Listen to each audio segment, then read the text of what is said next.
Good morning, everyone, and welcome to our latest webinar in the COVID-19 series of the French South African Chamber of Commerce and Industry. And today we're going to be looking at the implications of COVID-19 for the future of cities. And this webinar today is in partnership with our Platinum member, HSBC. So a big welcome to everyone coming through and joining us today. No doubt we have experienced and we are still experiencing dramatic shifts in the way we live and the way we work, the way we socialize. And today's webinar, we're going to be looking at the effect of these new ways of working and living in context of the future of our cities, particularly within the context of South Africa today. So we're going to be asking a couple of questions. What is the effect on our cities? How do we reconceptualize this new urban environment? To what extent will COVID-19 play a role as an agent of change, as a catalyst, and what could be the long-term implications on city development and planning? So helping us to answer these questions today, we are joined by Professor Greg Clark, who is the Global Head of Future Cities and New Industries at HSBC Global.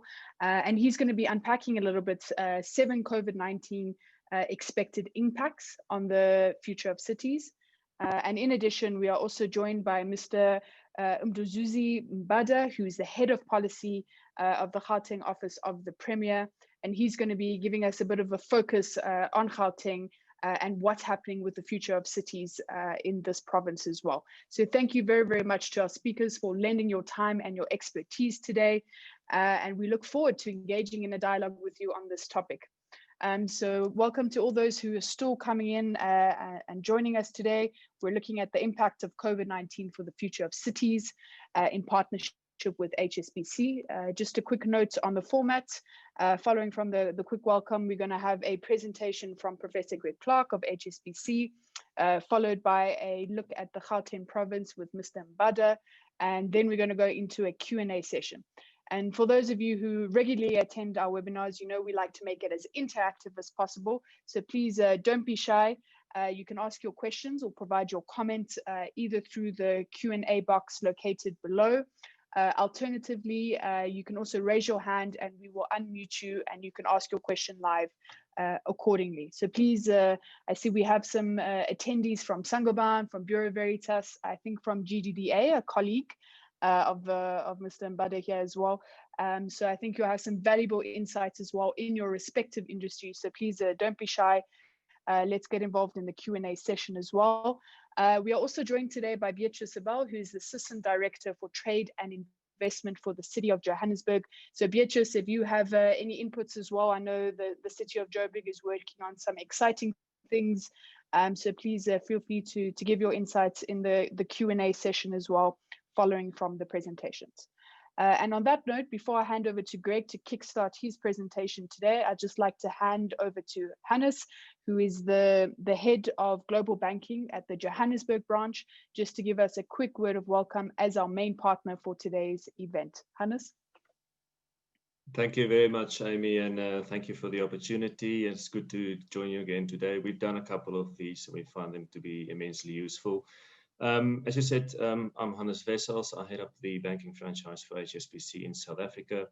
Obviously, the French connection for us is a very important one. It's one of our home markets in Europe and a very sizable presence for the bank in that country. So very important for us in South Africa to work with our French clients operating in South Africa via their various subsidiaries. It's our great pleasure today to introduce Professor Greg Clark. He's the Global Head of Future Cities and New Industries at HSBC. He works with our global client base. He's a big friend of South Africa. In addition to South Africa, he works with clients in 63 countries and 300 cities in business and investment opportunities for those cities. He specializes in the fourth industrial revolution and also, I think, lately COVID and the climate emergency. He's a member of the World Economic Forum Future Council on Cities and Urbanization and the Cities Council of Bloomberg's New Economy Forum. Professor Clark, again, thank you very much for doing this. And on that note, can I hand over to you, please? Well, Hannes, thank you very much. Good morning from a cold but bright London. Thank you very much for introducing me, Hannes. Thank you for the welcome, Amy. And Mduduzi, thank you very much for agreeing to be on the stage together with me today. I really appreciate it. I'm going to share my screen, if I may, so that we can begin to get into the content. And there's a core idea behind everything I'm going to say to you this morning. And that is this, that COVID-19 is, of course, a human health crisis. It's also a health crisis that has revealed some very severe inequalities and injustices of which we're all only too aware. COVID-19 is also having a major effect on the global economy, and it's beginning to shape what looks like will be a severe and difficult recession. But I also like to think about COVID-19 as an agent of change. And in a sense, the question I'm going to try to answer today is, what kind of agent of change is COVID-19? And in particular, what kind of agent of change is it for our cities? Now, the way I'm going to do that is by firstly telling you where we were with our cities agenda just before COVID-19. Then I'll say a little bit about what I think are the 7 vectors of change that COVID-19 is introducing and accelerating for us. And then I'll speculate a little bit in a light way about what I think this means for the future, and particularly the future for cities, for transport, for new economies, for retail, for city centres and other kinds of things. And I'll try to do all of this in less than 20 minutes. So please be aware that we will make the slides available to you, and therefore you don't need to rush to understand everything that's on every slide. So here goes. If you think about where we really are, I would characterize the moment we're in 2020 as being the beginning of the 5th decade of the century of cities. Now, the century of cities I take to begin in 1980, when 40% of the world's 6.5 billion people lived in cities. And if you project forward from 1980 to 2080, a short century later, we anticipate that 80% of 9.5 billion people in the world will be living in cities. So this rapid process of urbanization is happening before our very eyes. It's very visible in the Gauteng Province, as you see both Johannesburg and you see Tshwane and you see many of the other smaller cities of Kurelemi and others growing in their population base. And it's very evident all across South Africa and Sub-Saharan Africa as well.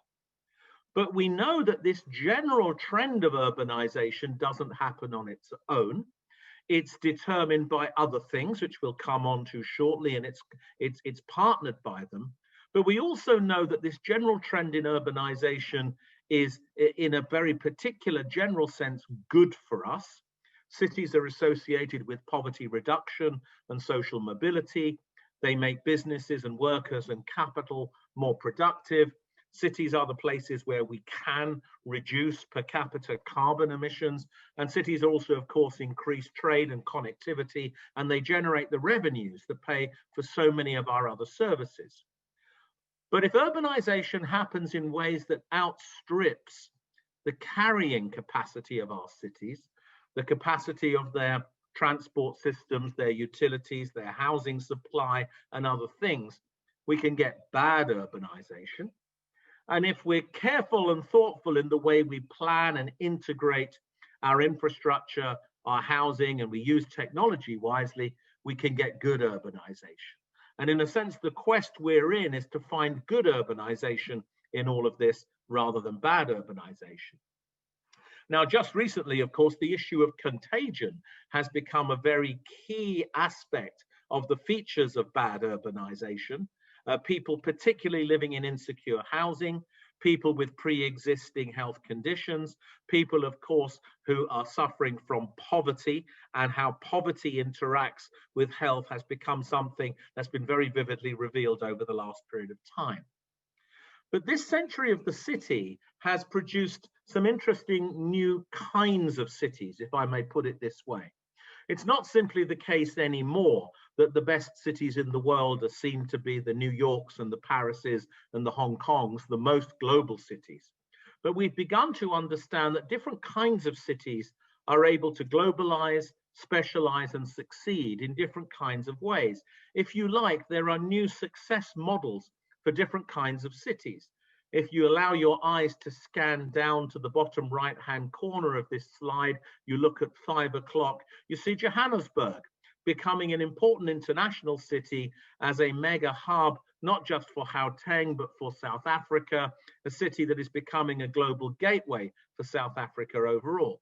If you scan up to about between midnight and 1 a.m., you'll see Cape Town here, a city that has some of the features of being a new world city, a smaller city with a specialization in technology-enabled industries, the ones that you see in the orange colors on the left. And on the other hand, one of the emerging world cities on the right, the cities that play global gateway roles for rapidly emerging economies, where Johannesburg is.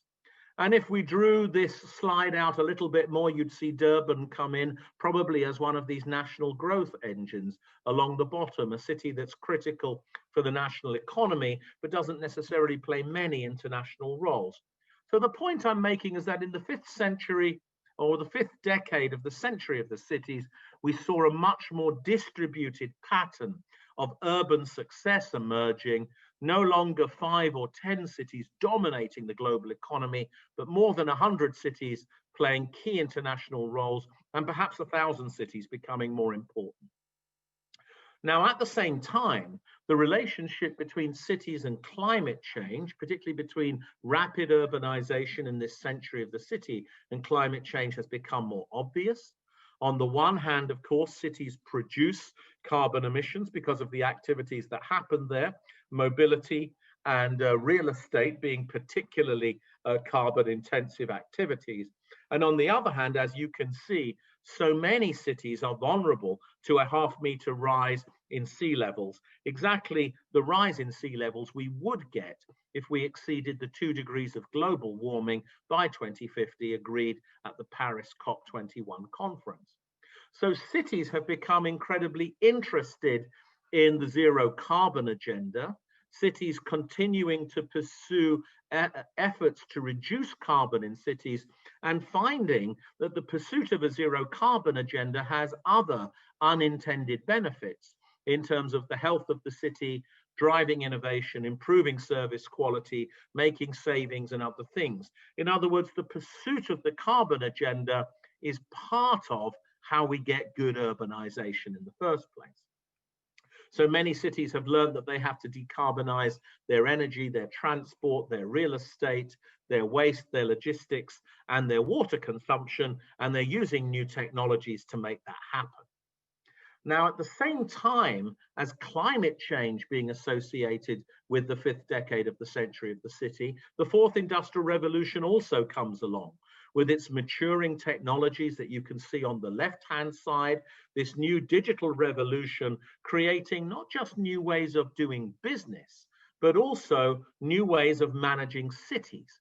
In the bottom left-hand side, we see the application of these new technologies to how cities are managed, how provinces and larger city regions are organized, increasingly aspects of our urban systems being optimized through digital and other kinds of technologies. And you see, of course, on the right-hand side, bottom right-hand side, all the ways in which these new technologies are changing the nature of the economies that our cities are trying to host and to house. So this leads to some fascinating observations about the new sources of jobs in our economies and how, as it were, these new technologies are driving a kind of sector convergence that is producing new superclusters of activity. I won't go through this in depth, but many of you will remember that it was trading technologies in the 1980s that enabled the supercluster of financial services to emerge. And it was design technologies in the 1990s that made it possible for these creative industries to begin to integrate with one another and produce new forms of entrepreneurship and jobs. And just the same in the 2010s and the 2020s, we've seen the arrival of these new digital technologies, these new life science technologies, the material sciences, and the earth technologies, giving rise to new superclusters of activity where we see continued integration of different previously separated sectors, and these businesses frequently wanting an urban location in order to drive their productivity, their innovation, and their trading capabilities. Now, into all of this comes the challenge of COVID-19. And we've observed over the last 6 months that COVID-19 has begun to have a very particular effect on specific kinds of sectors and clusters of activity. Rather obviously, if you look at my left-hand chart, which in a sense is an observation about market sentiment, particularly looking at investor sentiment towards different kinds of sectors, you can begin to see a kind of winners and losers motif emerging. If you like, in the red, the brown, and the yellow boxes, everything that's to do with travel, to do with face-to-face activity that involves physical proximity in key places, to do with the widespread use of mass energy forms, and to do with all sorts of services that are predicated on the idea of an urbanized economy in which interaction is happening in the physical world. All of these kinds of activities, of course, are being marked down in terms of stock, and that is responding to dropped consumer demand as a result of measures taken to manage the pandemic. And at the same time, you can see in my green and blue boxes a whole series of sectors, many of them enabled by digitization, many of them linked to medicine, to healthcare, some of them linked to the staple foods of families. You can see which sectors in the economy have begun to grow and have succeeded. In other words, it's very clearly able now to see different kinds of sector disruptions that have occurred as a result of phase 1 of COVID. Of course, it's important for all of us to look forward to phase 2 and to phase 3 and to begin to think about what a new normal might be. And I'll come back to that in a moment or two. It's also, I think, important to clock how much government expenditure and how much government borrowing has gone into trying to retain business activities and jobs and to secure economies during this 6-month period where we've been in pandemic management. But it's also important to ask the question, how much headroom does this leave for national and subnational governments as part of a recovery program to invest in the kinds of things they may wish to invest in? It's also, I think, important to begin to plot, as we do here down the left-hand side, different kinds of medical interventions that might be brought forward, including in the bottom left-hand corner, a vaccine, but also including the wider use of antivirals and anti-inflammatories, and then to scan across, plotting towards the right-hand side, which kinds of sectors in the economy might be opened up by different kinds of medical scenarios. In other words, there's a very clear link between how the economy may recover and the speed, comprehensiveness, and trustworthiness of different kinds of medical interventions. And this is why, of course, the global race to find the vaccine is on. Now, I am particularly looking forward to what I consider to be phase 2 of COVID-19, which is once we have a universally available vaccine, we'll then be able, as it were, to recover some of the things that require intense or intimate face-to-face human interaction, and of course the spaces, the places, and the sources of mobility that support them. But until we get to that point, we won't be able to see how much of the behavior change that's been undertaken during the pandemic management phase 1, will actually be carried over. So we need to try to understand this in another way. So I want to talk now very briefly about what I see to be these 7 vectors of change that I think have emerged as a result of COVID-19, which I think will shape our cities, our working lives, and so much more once we get to phase 3 of the pandemic. Very quickly, these are number one, revisions and reforms in supply chains and global trade in order to emphasize resilience rather than efficiency. In other words, what COVID-19 has exposed is that supply chains and trade routes were not as resilient as they need to be. And it's led to a conversation in almost every nation about strategic capability, sovereign capacity, strategic industries, and the need to be able to guarantee certain kinds of inputs, components, and resources, medicine, food, critical ingredients for national industries, and therefore rethinking going on about optionality, about digitization, and about resilience in supply chains.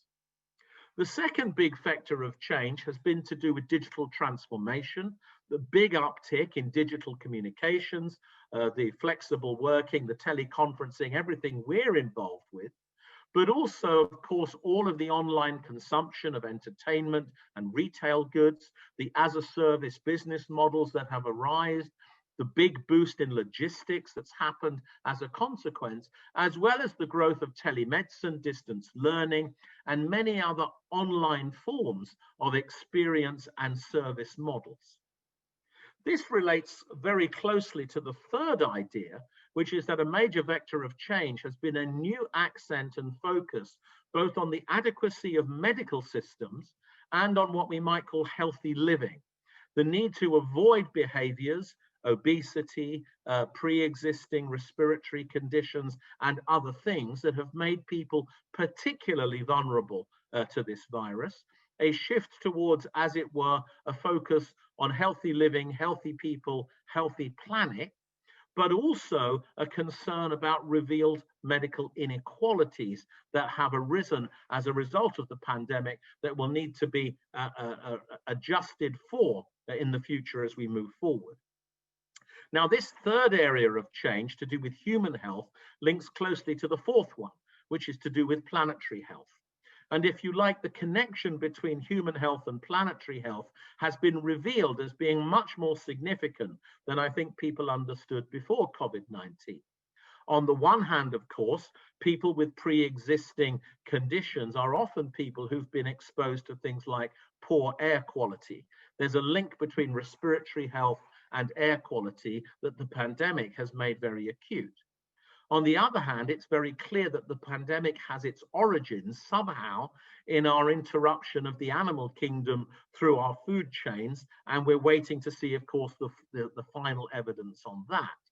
And at the same time, the experience of lockdown in many parts of the world, with the major uptick in digitization that it's caused, has revealed to people that it's possible to reduce our carbon emissions greater than the loss of productivity that comes from switching the ways we work and the way we produce. In other words, the lost productivity has been much lower than the savings in carbon emissions that have occurred. So if you like, an accidental demonstration project has been undertaken to demonstrate that lower carbon living and working doesn't have to be unproductive. We can decouple productivity from carbon intensity.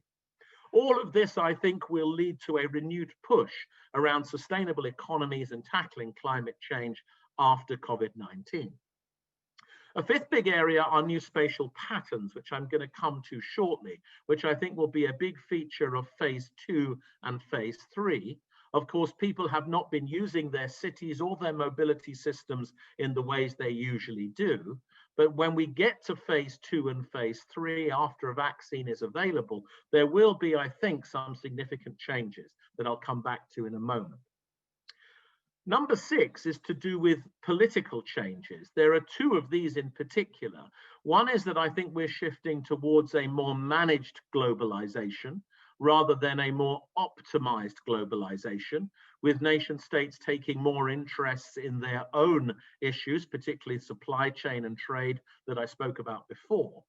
And on the other hand, the nation state has become much more pervasive and proactive in the lives of individual citizens, changing laws and rules quickly, managing curfews, producing inducements for certain behaviors, penalties for other kinds of behaviors. We've all moved into an era where nation states are much more proactive in our lives. And this will have, I think, some longer term consequences that are to do with identity. They're to do with technologies around facial recognition, body movement recognition, other things to do with our digital identities will become very important, tracking and tracing our behaviors, using smart devices to know much more about citizens and what they're up to.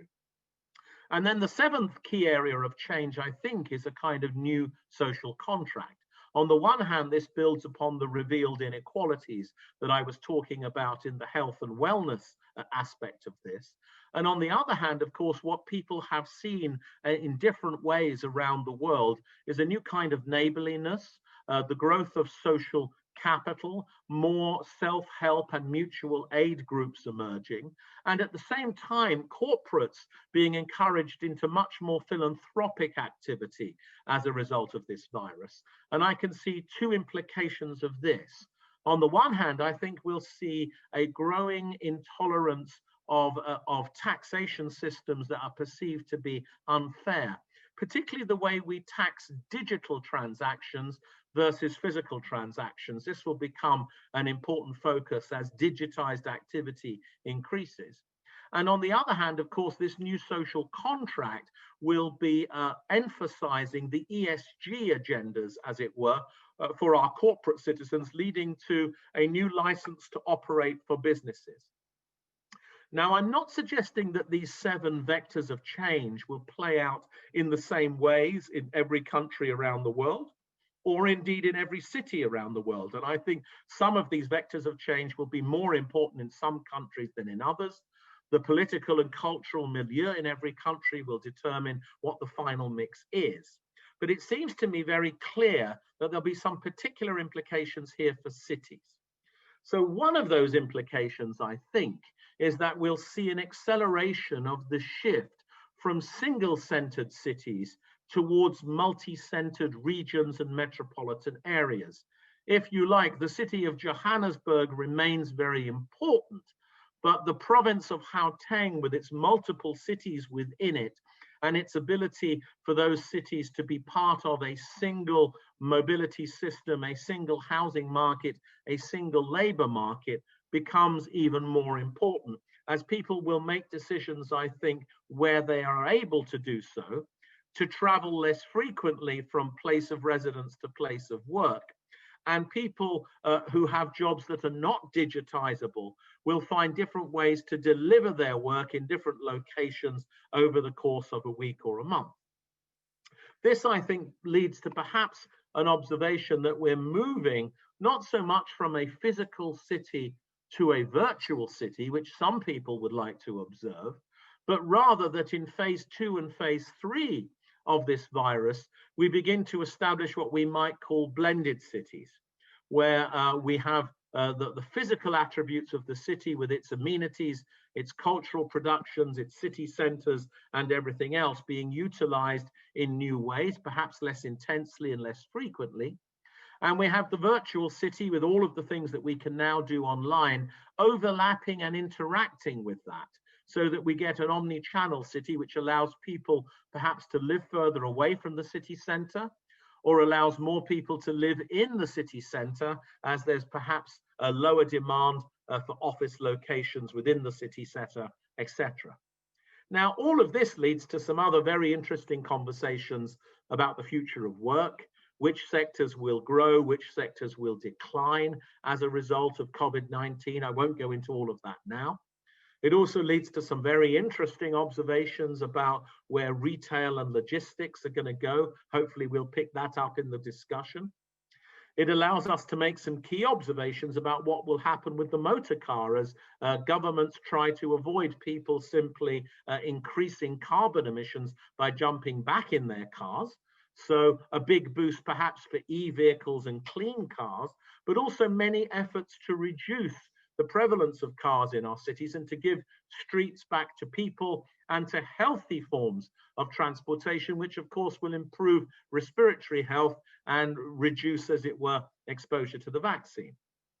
It also leads to some interesting observations about where rail will go in the future and how rail will become, I think, much more important in servicing these larger cities with their more distributed housing markets and business centers. And I think it will lead to some new discussions about what happens to real estate in our cities and what does it mean, as it were, for smaller cities and towns as more people take the decision to live near to their city, but not necessarily to live in their city. And of course, the changes that this requires for our CBDs as well, with many of them needing to become more multi-purpose centers, more agile buildings, more hybrid activities happening in our city centres, many more things going on. I think this allows us to say that there are many implications for different kinds of infrastructure from all of this, and opportunities to invest in that infrastructure in new ways, to update it and to make it more agile. And then finally, what I would say is that I think cities have proven over history to be very resilient. There's a long and deep history of cities recovering from crises like this, but only if they use the crisis to evolve, to innovate, and to be the agent of change I spoke about at the beginning. So we're not just in this century of the city that I've described, but there's a kind of a critical juncture and a shift going on here towards a more distributed city, a more hybrid city, a more blended kind of city. And there are very big imperatives for reform that I've spoken about in climate, in revenues, in geographies, and in systems. And so the key task for all of us, and I hope that Mduduzi will pick this up when he talks about the perspective from Gauteng, is really how to guide that path. Thank you very much for listening to me. I hand back now either to Mduduzi or whoever is going to introduce him. Thank you. Thank you very much, Professor Clark.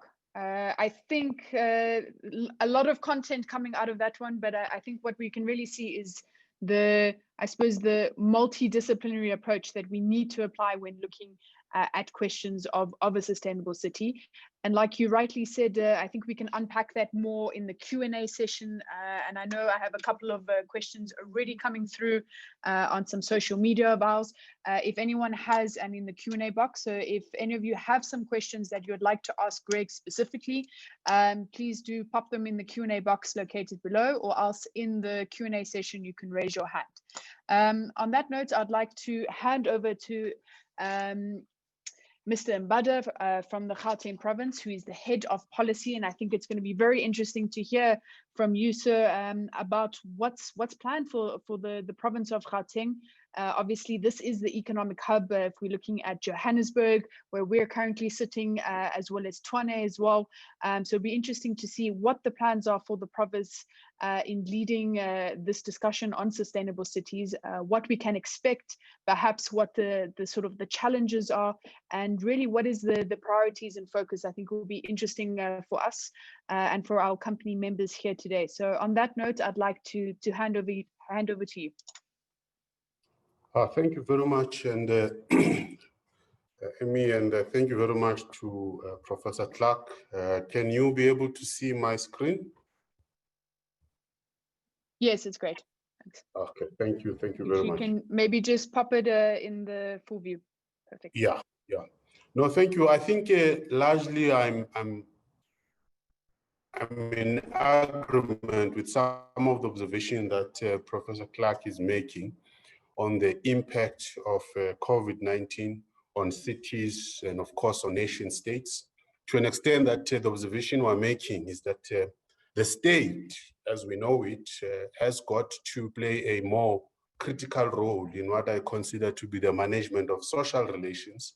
But I think also the state has got to really work with the private sector in order to ensure a balance in what I consider to be a response to livelihood as opposed to just responding to health and maybe advancing only the issue that we need the economy and others would say we need health. So from where we're sitting, we think that to a very great extent, as states, particularly as city-states and city regions, we have to really continue with that role of responding to some of the problems that are brought by the pandemic or the COVID-19 pandemic.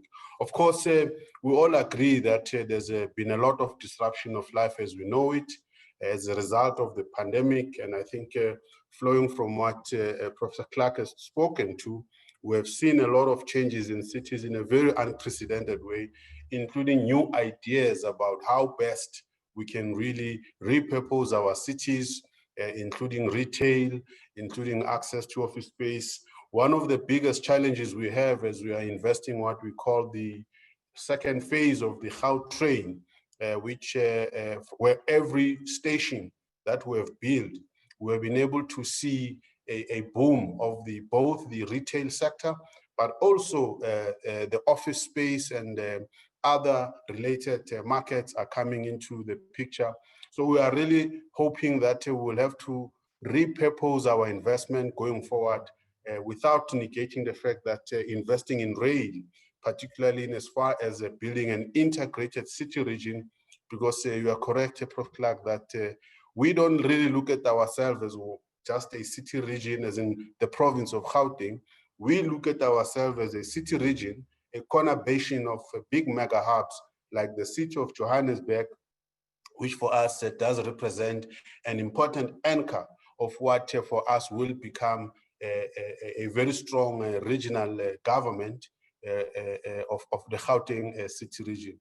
Of course, we were very much alive to the fact that the pandemic has brought into sharp focus a number of issues. I mean, some of them you've raised them, the issues of income and wealth inequality that exist in cities. And of course, part of it could be how we have managed urbanization. Part of it might have been a lack of clear regimes in terms of political regimes that people understand the impact of urbanization, but also the context of what I consider to be the new urban agenda in the context of Africa, but also in the context that a province like Gauteng or a region like Gauteng plays a very important role in the globe. And therefore, how do we reorganize ourselves to make sure that as we urbanize, we're still in a position to respond to these problems that the pandemic has brought into sharpness. We also believe that cities as important engines of economic growth in the context of the new role that they have to play coming from the UN Habitat conversations and the UN itself, the UN system itself, beginning to appreciate that without us focusing on investing in cities and growing cities, we're unlikely to resolve ongoing problems. And I think it's what the COVID-19 pandemic is bringing into sharp focus, that it is important that cities being the most hard hit by the pandemic, we need to invest in them and make sure that as much as possible, we do not return to what probably would have happened in the 1930s, would have happened in 1918. And I think the 2008 challenge of global recession that could have led into a possible depression of economics. But I think the other impact of the pandemic in the recent past as well is likely to lead us into that situation. And with our recent results of the Stats SA released in terms of quarterly labor survey, you could see that a number of people, particularly in an urban setup like ours, are out of employment, and many of them have had to respond to them in terms of providing food, food security, but also in terms of making sure that the shelter is provided to them. We also believe, though, that this pandemic has also brought in, I think, a lot of opportunities for cities, in particular for the Gauteng city region, which, as I was saying, that it is a conurbation of 5 big cities: Johannesburg, Tshwane, Ekurhuleni, the West Rand, our old mining town, Sidibeng, which is in the southern part of Johannesburg. It used to be our steel industry area where ArcelorMittal basically is based. That there are a lot of things that we can do to change the character of cities by making sure that cities become inclusionary, no one is left behind, but also build cities that, as much as I think in the earlier presentation, there's an issue about smartness of cities. Whilst we want to respond to the demands of the 4IR as well, there is a need to make sure that the marginalized, those that are poor outside of the urban core, are brought in as much as possible, primarily because they are critical players and contributors to the growth and development of cities. In our case, one of the critical things that we're trying to do is that in what we consider to be our planning and governance processes of developing what we call the IDPs, as much as possible, you've got to involve people, primarily because we argue that the cities of the future have got to be people-driven, because if you don't involve citizens in what we consider to be our sustainable livelihoods, we might not resolve our old ongoing problems that have been there as a result of either problems emerging during the time of the apartheid, but also in the past 26 years, there might have been some things that we might have not done well, and therefore we think that the future of cities really relies on how best we involve people in their own livelihoods. One of the critical areas we're focusing on are issues of shelter, issues of alternative ways of building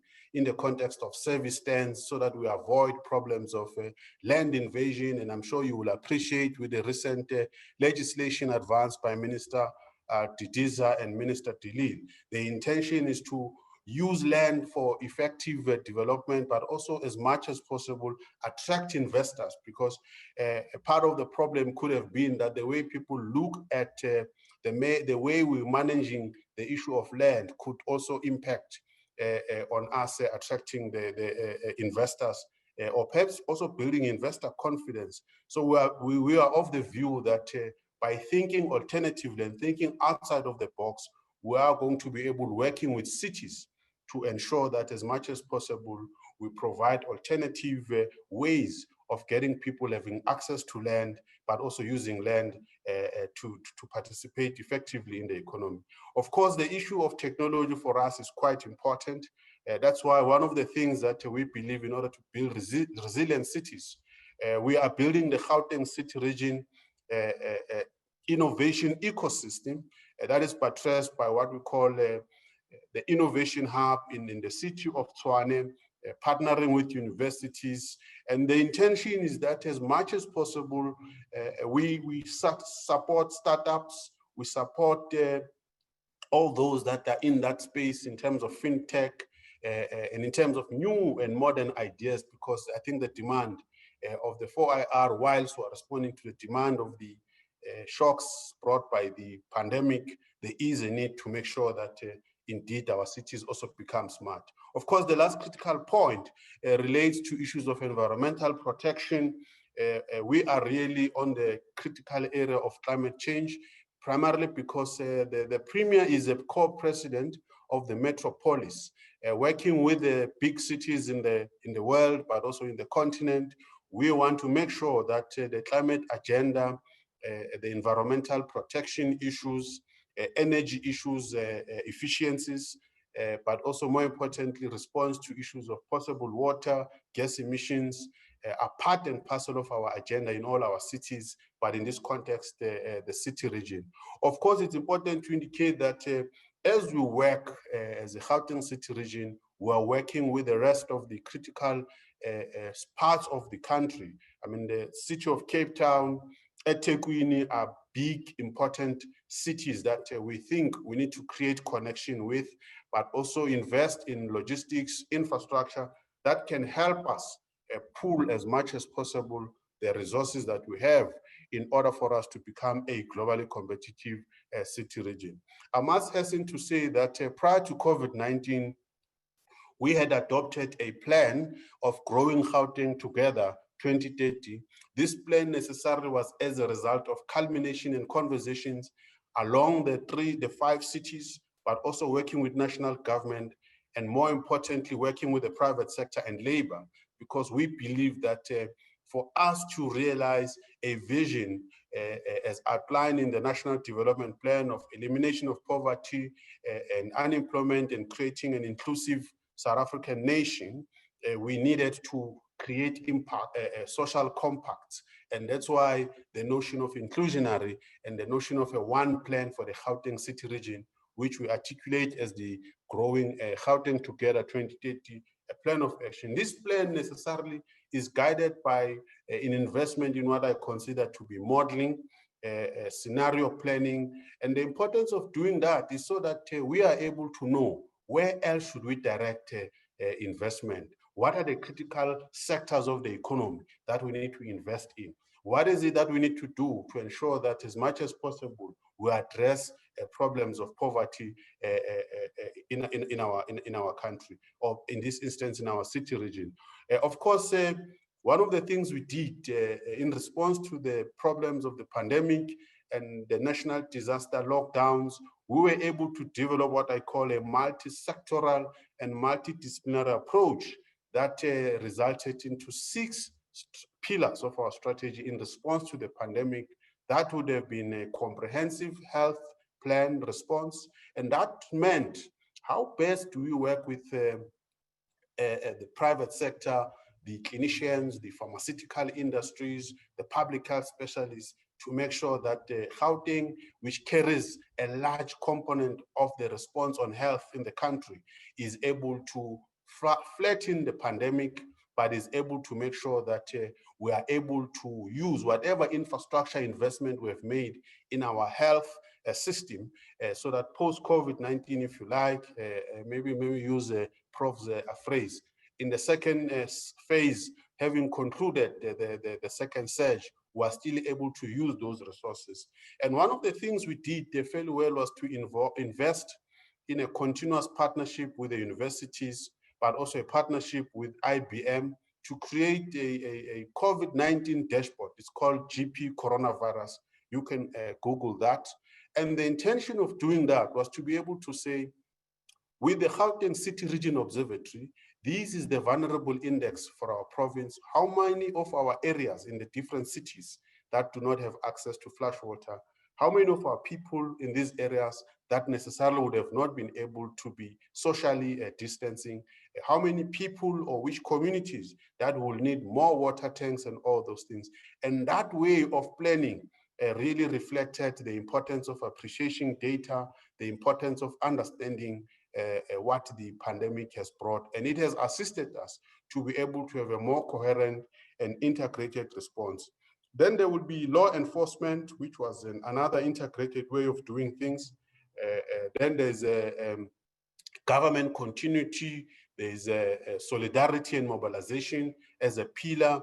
There was also an economic work stream as a pillar. So all these 6 pillars would have been led by the PD, the Provincial District Management Council, that is constituted of the Director General, who's the head of administration of the city region, the district councils, as in the city of Joburg and all the other cities, and the heads of departments, plus the national government in one room to say, this is what we need to do together to solve and respond to the pandemic. But in addition to that, we need to continuously respond to the other pandemics that would have been there even pre-COVID, and those pandemics would necessarily have been poverty, unemployment, and inequality. And that's why, as we are sitting now, we are working together with national and our cities to having remodeled our GGT 2030 to say, this is our reconstruction, recovery plan in making sure that as the largest economy and contributor to the GDP, almost 35%, what is it that we need to do to bring back the economy? And that's why we are of the view that the aspect and the areas of focus going forward as a city region will include, among others, harnessing partnership, people like yourselves in the French Chamber and other critical chambers through the public-private growth initiative. We want to make sure that we increase investment both nationally but also provincially, and particularly in all our cities. We're already working with the different institutions, like the DFIs, and many other private sector partners who are investing in the different 6 regions through what we call our industrialization agenda, buttress on an understanding that we are building this city region to be a multi-tier special economic zone. The reason why we want to build it to be a multi-tier special economic zone is because we want to attract as many investors as possible, but also create incentives that will be able to attract investors to stay in our different cities based on their competitive edge. In this instance, Joburg being the biggest financial hub, Ekurhuleni being our manufacturing hub, Tshwane being our innovation and agricultural hub. The West Rand, we are building a special agricultural zone, and that zone, in a way, will be focusing on issues of food security and making sure that we are responding to the agenda of feeding Africa. And of course, the Sidibeng, which is our West Rand, is an area where we are really reviving and building new cities. And some of these new cities that the president spoke about, they are in our province, they're in our city region. It is the Lanseria city, which is in the 3 areas. Johope is in Joburg, but also Tshwane and a bit of Mogale city. And Mogale city also where we have our cradle of humankind. In the context of tourism, it is an important area where we want to invest in to grow that sector of the economy, which is a tourism area. Of course, we are investing in the 10 high growth sectors, and these 10 high growth sectors necessarily, we think, are an important area of investment in order for us to create jobs, build and revive the economy from the perspective of the city region and from the perspective of what must happen in our cities that constitute the Gauteng city region. Of course, one of the critical things, as I was saying earlier about our industrialization agenda, it is a big focus on SEZs, reviving the industrial parks. This is where we think we can be in a position to create opportunities for people to come and invest, including the work we're doing through PRASA and Gibela in the context of the locomotives. We are also thinking that with the capacity we've built over the years of the Gautrain, we are in a position to engage national government to bring about the devolution of certain functions, particularly of train and metro rail, because we think we can now be in a position to manage those efficiently so that indeed the notion of a city does become realized, and more importantly, a notion of a city region. I just think that because we are going to engage, I will rather not say a lot. It's safe to say that I also have some of my colleagues who are here from the Gauteng Growth and Development Agency, an important institution that we think where in this institution we've brought all the cities in one room to be able to say, without competing, but rather saying, what are the competitive edge of each city? So what do we do together to attract investment from the BRICS point of view, attract investment from the EU point of view, attract investment from the point of view of the Americas, so that as much as possible, we direct investment where it's supposed to be directed. And that's what I think the notion of a developmental but entrepreneurial state we are trying to build in this Gauteng city region. And that's what we want to permeate across the cities that we are building. Of course, the other important aspect of it is issues of energy. This is very, very important for us to an extent that we are working very well to establish what we call a Gauteng City Region Energy Company. This is one of the things that will define cities for the future post-COVID, and such cities must be able to have energy, and such cities must be able to make sure that as much as possible, we even create alternative energy supply in terms of the fuel cells, gas, and other related alternatives, including allowing people on their own to create such, but with an intention to bring that back into the national grid. So these are some of the things that we're working on. We have been planning since before COVID-19, and we're working with cities to make sure that the Gauteng city region does become indeed a globally competitive city region and is in a position to be able to facilitate the ease and movement of goods across the province. We're also going to invest in the public infrastructure, primarily because we're thinking that as much as possible, we need to be able to say, as people land in OR Tambo, as people land in Lanseria Airport, their movement must be such that firstly, it's easy, but it's also safe, and hence we're investing in the extension of the Gautrain, and that investment is part and parcel of the one plan of the entire city region.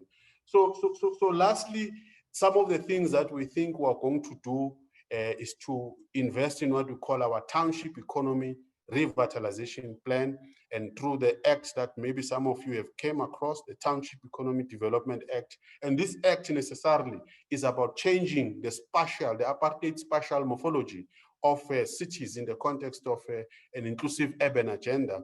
If you look at the corridors of freedom in the notion that would have been pushed at some point by the city of Joburg.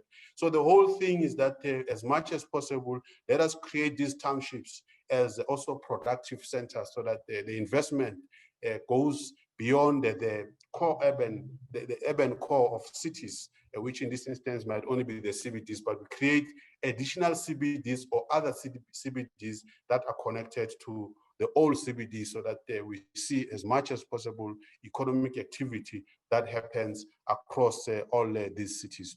And I think we will conclude by indicating that at the end of it all, COVID is also saying to us, innovation is important, and therefore we are continuously working very hard to build a Gauteng city region as the Silicon Valley of Africa. But there are a lot more that we can do as we converse with yourselves and partner with yourself as the chamber.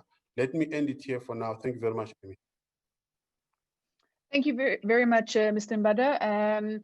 And I think we're just going to jump straight into the dialogue session now, just because I'm a bit cognizant of time, and we have quite a number of questions coming through, particularly on social media. So thank you everyone who has started to engage on this topic, and we hope very much to be able to answer your questions as well as possible. Most of them are pertaining to the context of South Africa. So I know Greg is very familiar with this context and definitely can provide his insights. And of course, Mr. Mbada, from a policy perspective, it's great to sort of get an idea of what these priorities are, particularly for our member companies here. A lot of them are multinationals, and I see we also have some South African startups here as well, so quite a diverse mix. So it'll be interesting to see from an investment point of view where our companies can be positioned, how they can partner, what are the sort of priorities on that one. So just to kick off on the questions coming through at the moment, I'm going to address them both to you, Greg, and to you, Mr. Mbada. My apologies. So firstly, so in defining smart cities, this question sort of asks, we usually relate to things such as technologies and systems integrations. What from in the South African, so sorry, they phrase the question, how is it currently defined in South African cities, and what are the main priorities?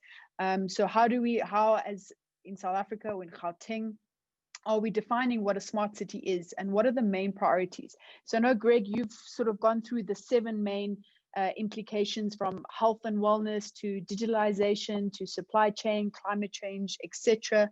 And Mr. Mbada as well, on your side, you've outlined many priorities from the Gauteng Province as well as South Africa in general. What are the main priorities? I feel like going through that list of 7 things that Greg has given, there's quite a number of things that we need to address, and I think things such as health and wellness and inequality have been, I suppose, made more apparent due to COVID-19 and the current situation we're in. What would be the main priorities for Gauteng Province or South Africa in general in order to tackle this issue of smart cities? Well, if I may pick up very quickly, Amy, I would start by saying I would drop all this reference to smart cities. I think it's very unhelpful. The smart city idea is the idea of using digital technologies to make the existing city more efficient. That's a very good idea, but in most of the cities of the world, something else is needed. And in particular, what's needed in South African cities, of course, is much greater investment in social services, in housing quality, in fundamental infrastructures that will improve the quality of lives. So the agenda for smart cities seems to me to be something that's interesting in a country where you have all the infrastructure you need, all the houses that you need, all the systems are in train. Then you can make them really efficient if you wish to with digital technologies, but that's not where we are in South Africa. So I would focus more on good cities, healthy cities, cities that work, right? And I think what COVID-19 reveals is the very particular relationship between poverty, poor quality housing, pre-existing health conditions, lack of economic security, and vulnerability to the virus. And so I think it's very important to have a general push on standards of living, quality of life, and using COVID-19, as it were, to invest in building the fundamental systems of the city more effectively. That's where we could go. Seems to me it's also very important for Gauteng as the kind of global gateway region, not just for South Africa, but for Southern Africa more generally, to focus on its role as a hub for international business and for international talent, its role as a gateway for multiple corridors of trade and talent and cross-border investment and capital flows. So to combine these two things, to improve the quality of life for all people and to improve the competitiveness of the Gauteng region as one of Africa's leading global gateways. Seems to me that's what we need to do. Digital technologies will help, and they'll help in very specific ways: smarter airports, smarter transport systems, maybe even smarter citizen services. But I would not wrap all of that up as a smart cities agenda.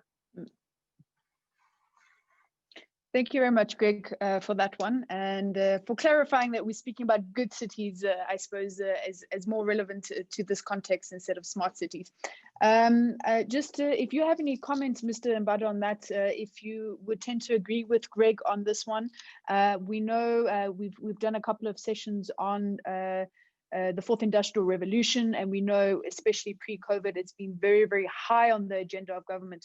So what, in your perspective and in Gauteng, what are those priorities? Is it on creating, like Greg has said, good cities, improving jobs, social services, housing, etc., etc., and sort of where does that fit in or sit alongside the 4IR agenda? Thank you very much. I think I agree a lot with what Greg has said, that we definitely need maybe Greg, we need a hybrid, because in the context of Gauteng and South Africa is that we're dealing with a lot of backlog. So whilst we've got to create housing opportunities, because we also have to agree what are the indicators that define a city that is responsive to the needs of people. In the context of South Africa, I think access to services, quality services, access to food, access to an environment that creates opportunities, socio-economic opportunities, but also cities that are able to respond to challenges of migration. And I'm saying this because Johannesburg, just as one example, there's quite a lot of people that come to Johannesburg for purposes of socio-economic opportunities, and therefore we need to be able to manage that as well. And in the way as we manage those, we need to develop what I call modern ways, modernizing the state in order to be efficiently respond to those issues. And that's where you bring in the notion of a smart city. So we want to indeed be a smart city, but as we do that, we need to deal with what I think COVID-19 has sharply brought into focus, the ongoing problems of poverty and inequality. Thank you. Yeah, thank you, Mr. Mbada. And just to lead on from that one and the question of sort of the management of cities, we have a question from Mark, who's the CEO of HSBC and always joins us. So thank you very, very much, Mark. Today, I see you've typed your question instead of appearing on screen today, but thank you very, very much. So Mark asks, and I think this is applicable to both of our panelists here today. The city-state looks to be becoming more important, potentially at the expense of the nation-state.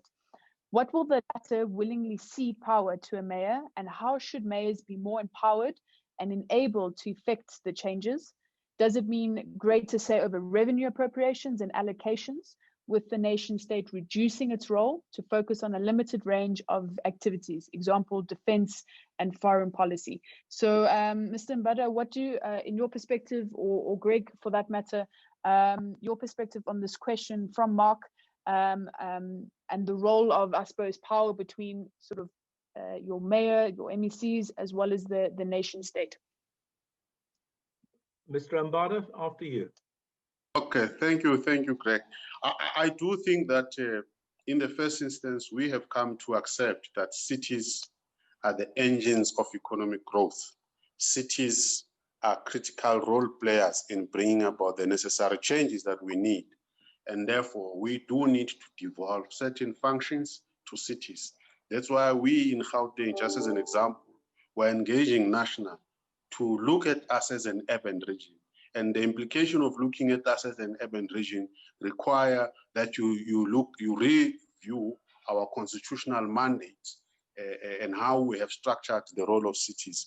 But when you delve into the Municipal Structures Act in the context of South Africa, you will realize that cities have got a lot of powers and functions, particularly metro cities, that they are able to do. For example, they are able to generate their own revenue. They are able to attract investment. They can go into the bond market. And I think we need more of that, because by being able to raise funds, revenue, being able to be resilient financially, they can then use these resources to respond to problems that they are faced with on an ongoing basis. So I think we are very much in line with that. It's safe to say there are certain functions, like, as you say, defense, you can leave it to national. But I think issues of policy, safety, communities, those are functions that necessarily for me have got to be devolved to cities, as we are beginning to do in the context of the Gauteng city region. Thank you.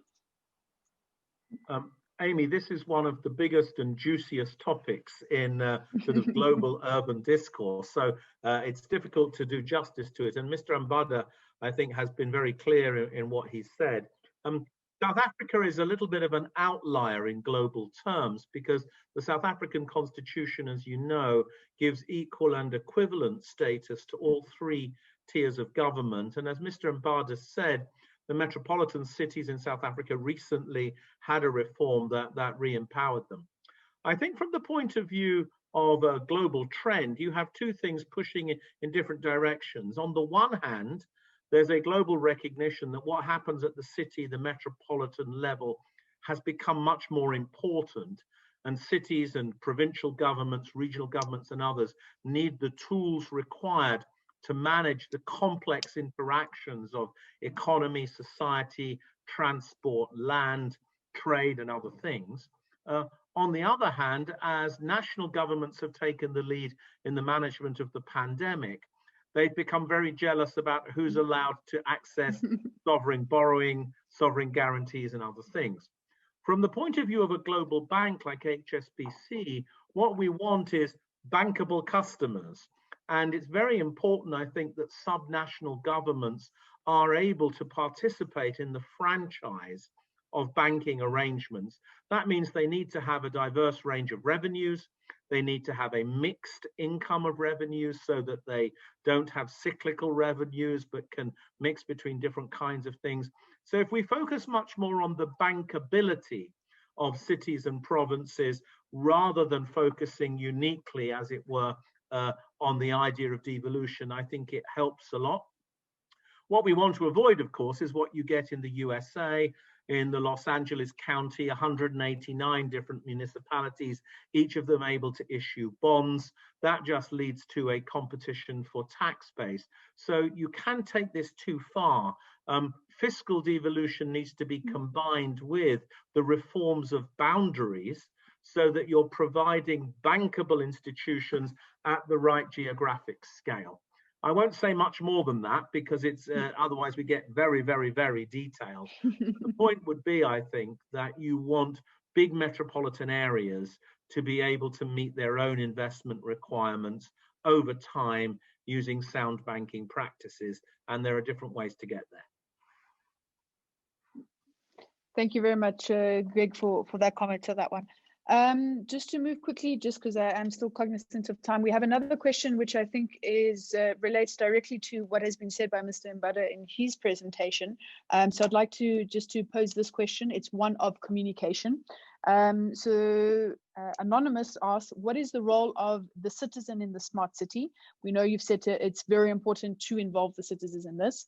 And this question sort of comments that surely the communication, which is mainly through the ballot box every 4 years, is limiting. What are the sort of the ways of trying to include or communicate or involve citizens in this development of, I suppose, good cities in Gauteng? Thank you very much for the question. One of the things we've always worked on, just even from 1994, is that we can't rely on the people only voting and constitute that as democracy. We want to, as much as possible, involve people in the decision of their future and their own development. So if you take in a city setup, before a plan is finalized, there's what they call an integrated development plan process, an IDP. That IDP is inclusive, it's organically developed from wards. So the cities will have to go and meet, the city leadership must meet with the ward committees and ward leaders with different sectors to agree that in this community, this is what will be the plan for development, and then that is cascaded into the mayoral committee and subsequently adopted by council.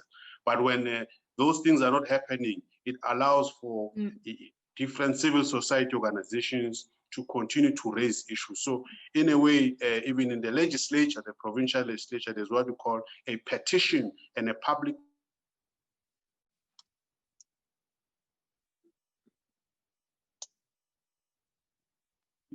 and get to know what are the issues that communities are raising. And of course, our portfolio and the engagement processes are open to public.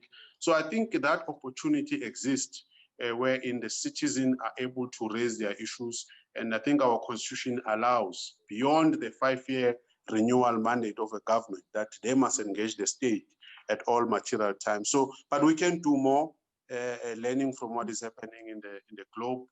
But this is partly for now what we are working on and improving regularly. Thank you. And then, sorry, just a follow-up question from the same person, Mr. Mbada, and I suppose just in response to you, how they ask how efficient are those, I suppose, points of deliberation from a citizen point of view? Because obviously we have I suppose the policy process is set up.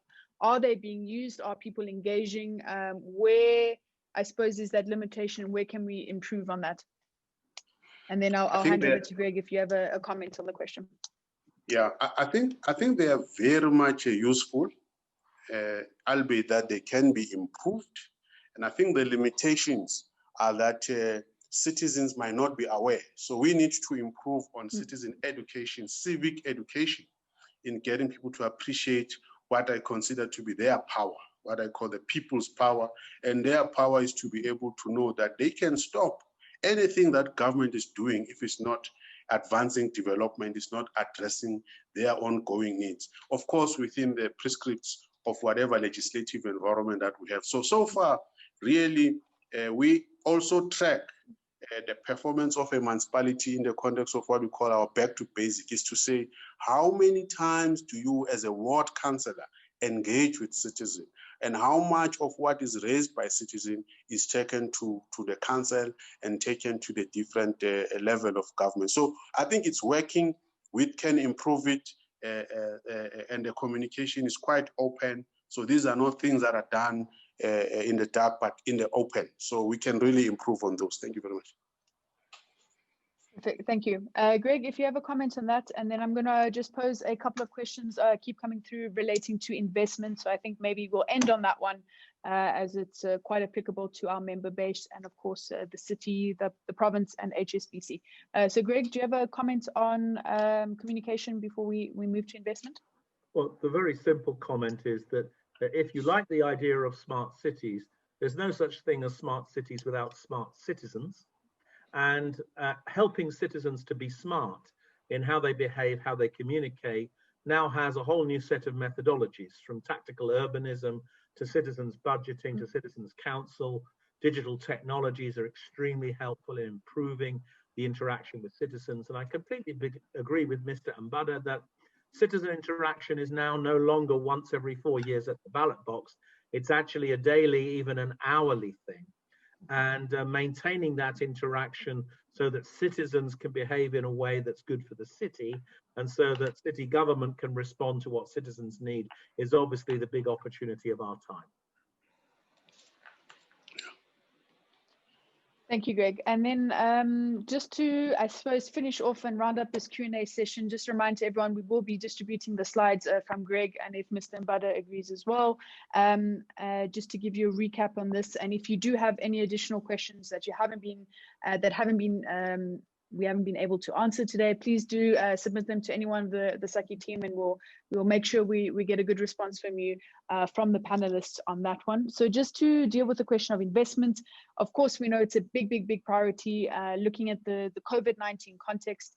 I know we have GDDA here as well, and the city of Joburg with Beatrice here. And I suppose during the COVID time, a lot of our companies, particularly as the French Chamber, are multinationals, are big investing companies. And we've seen very quickly, which I think is a good sign, how quickly they can mobilize, so to speak, for example, in assisting with things such as health, the health crisis. If we look at GL events and setting up the field hospitals, if we look at JC Decor and helping with communication, there's a lot of examples of how we can quickly mobilize. But I think what would be very helpful to the companies present today is what is the processes for investing? Where are the opportunities currently sitting within the Gauteng Province or the city of Joburg? What are the sort of priorities on your side, and how can these companies move forward and really indicate and materialize these opportunities? So I don't know if Beatrice or from our audience, GDA, or two panelists today, if you have any insights, last insights on this question before we close. Okay, Amy, thank you for the opportunity. And I would like to quickly come back to the IDP process, the integrated development planning meetings, which are happening every year. The city is organizing them every year for the citizen to participate. Those meetings are fairly big. It can be everything between 50 and 250 citizens joining those meetings, where they have the opportunity to give input on what they need, on what they want. So we are really good with it. It's public advertisement is happening upfront the meetings, and I can only encourage everybody to participate. Even the French Chamber itself actually can participate in those meetings and communicate the needs of the members. From a city perspective, we have been speaking lots about cities today, and I just would like quickly to chip in with some practical info when it comes to COVID, post-COVID. What are we doing for businesses and investors?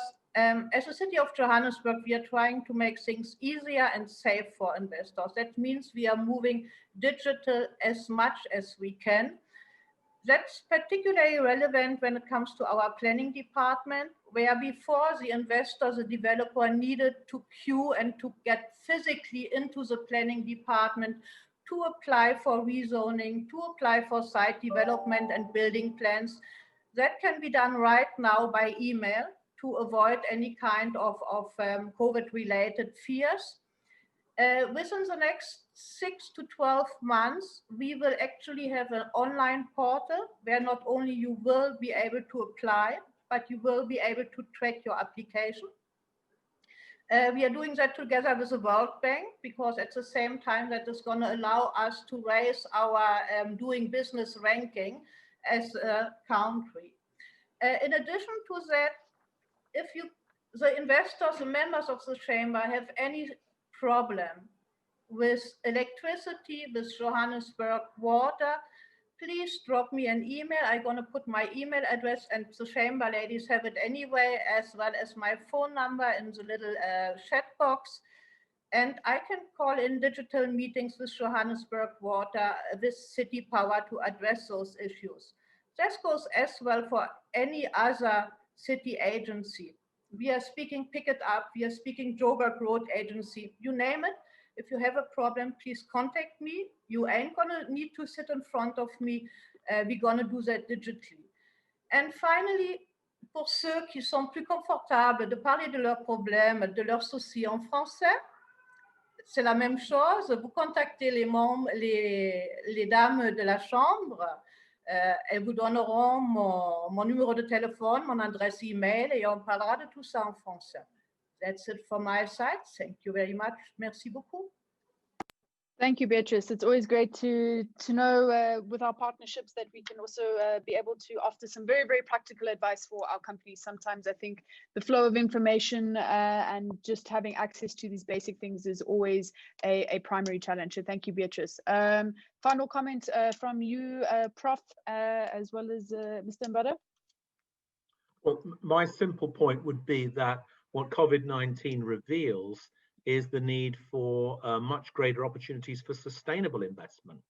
And of course, HSBC has been developing a wide range of new initiatives around green financing, ESG investing, social development bonds.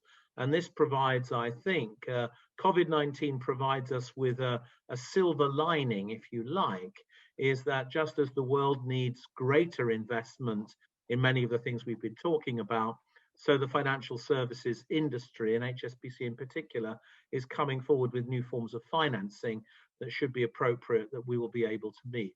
There's no shortage of finance available. It's about applying it in the right way to the right priorities. Thank you, Greg, and as well as Hannes as well. I think if anyone is interested following from this webinar, maybe we can get some information from you, Hannes, as well about sort of, I suppose, sustainable investment options, particularly here, and we can pass that information along as well to our member companies. Thank you for that. And Mr. Mbada, last yeah, I but mean, not maybe least, just on that point, a very important topic for HSBC. The bank has made a major commitment towards becoming carbon zero by 2050, and obviously adapt our loan book accordingly as well. So it's a very topical issue for us. Again, if there's any of our clients who have specific inquiries about that, happy to speak to them. But yeah, just to reiterate that point, topical for HSBC. Perfect. Thank you very, very much. Mr. Mbada? Thank you very much, and thank you for the opportunity. There's quite a number of huge investment opportunities that we have in Gauteng. They cut across social, economic infrastructure. I mean, we could partner with yourself with regards to health. We have seen a lot of people coming on board during this process of fighting the COVID-19 pandemic, a number of firms donating various PPE equipment, if you like, but also coming on board to repurpose our wards in hospitals, because I think we've got one of the biggest hospitals, including in the continent, Chris Hani Baragwanath, just as an example. So we would really appreciate private partners to come on board to work with us. We work through the Growth and Development Agency to attract as many investors as possible. But also we've got what we call the Gauteng Infrastructure Financing Agency, which its job more than any other thing is to look at our infrastructure investment pipeline for the next 10 years and say to you, this is our infrastructure investment book. We would like you to come on board to see how best we can partner with you. The investment book is available on their website. The GIFA, it's called GIFA, G-I-F-A, Gauteng Infrastructure Financing Agency, and also GGDA. So through GGDA, you will be able to get into City of Joburg, as Beatrice was saying, and see what are the investment opportunities in Joburg. From a point of view of transport, BRT is one of the biggest one. From a point of view of Gauteng, Gautrain, the second phase of Gautrain is the biggest investment that exists in our province. Our PWV road network is also big, but of course, our special economic zones. We need you to come in as tenants into our special economic zones, but also partnering with our SMMEs, because I think we know a lot of the French companies and European companies are very good at SMMEs, and we need you to partner with us in those. So we're really looking forward to a continued relationship that I think is managed through the group, the growing Growth and Development Agency. Thank you very much, and thanks to Prof. Clark and Hannes. Thank you, Amy. Thank you very much. And I think on that end, and on that note, we're going to end today's session. So just a quick thank you once again to Professor Greg Clark. I think your extensive knowledge on this topic, unfortunately we weren't able to go deep through, and I think we could spend a full day on it. So if anyone like a full day seminar, please let us know if you're interested in hearing more. But thank you very much for lending your time and expertise today. If anyone has any further questions, please do send them along to anyone from the French SA Chamber team, and we're happy to relay that information on. So thank you very, very much. I hope London stays bright for you, so it's not cold and dark, but at least bright and cold. So thank you very much for joining us today. Thank you very, very much to Hannes as well, and to the whole HSBC team. It's an absolute pleasure to be able to partner on you with such interesting topics. And I think today some really practical and useful information has coming out, and hopefully we can do a follow-up on this a bit more in detail later on. So thank you very, very much to HSBC.